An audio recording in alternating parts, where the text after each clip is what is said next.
please. Josh, what did it mean to you to get back out there today? It meant a lot to me just because of where I was a couple months ago and just how God had just blessed me with the opportunities and the support staff and Big Blue Nation and just everybody just to lift me up and just to keep me going to get to the point where I'm at right now. Josh, when exactly did you get cleared to play or whatever to know you were going to go? It just started this week, and once I got a couple practices down where I felt I was 100% and I could explode the ball how I wanted to and just play the way that I wanted to, that's what. So I'd say like the beginning of this week.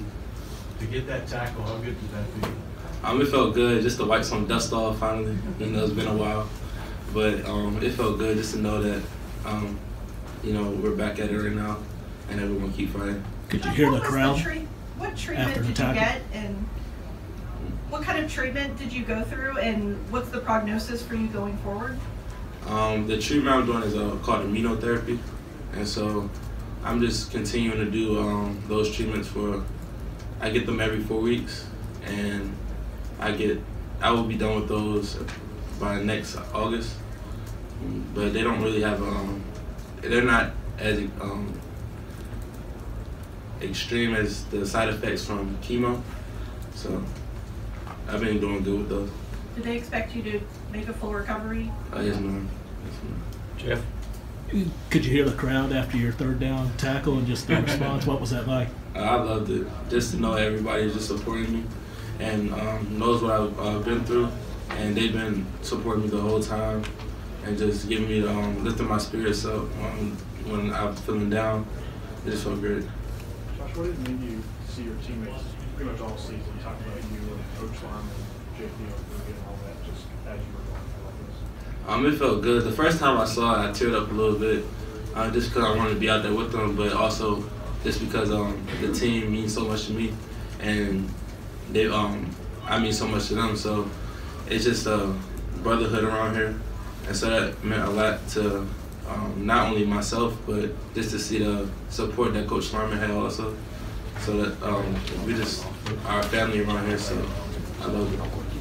When it was in the beginning of the season, you were in the middle of your battle. Did you ever expect that you would come back this season? I always wanted just to work as hard as I can, and I know that it may have not seemed like I was ready to play, but I just knew that I couldn't follow my plan. I had to follow God's plan for me, and so you never know what God's plan is, so you just have to keep going harder and harder every day, and just to do the things necessary to get to this point. Josh, can you walk us back to when you found out about the diagnosis? Just what was that moment like? I'm sure it was quite scary. Well, when I first found out, I was going to my follow-up appointment for my first surgery, and so I was just going to see if I was going to start walking again. And the main doctor wasn't there, so it was an assistant that told me, and she was just telling me that she dreaded the moment the whole day, and that it was worse than what they thought when they went in from the first surgery. But she just told me that I would probably have to get another surgery, and that I was going to have to meet with the oncology team. But it caught me off guard a lot. But my family, especially my mother and my sister, they wrote up a lot of scriptures and put them on my wall, and it was a lot of healing scriptures too. And so whenever I felt down about it, I just look up to my wall and just get my power from God to just keep going through. Okay, folks, thank you very much. Get Coach Stoops on. Josh, thank you. We'll have him available over at the football center for some follow-ups during the player time. All right, thank you. Thanks, Yep. Jeff. Welcome back.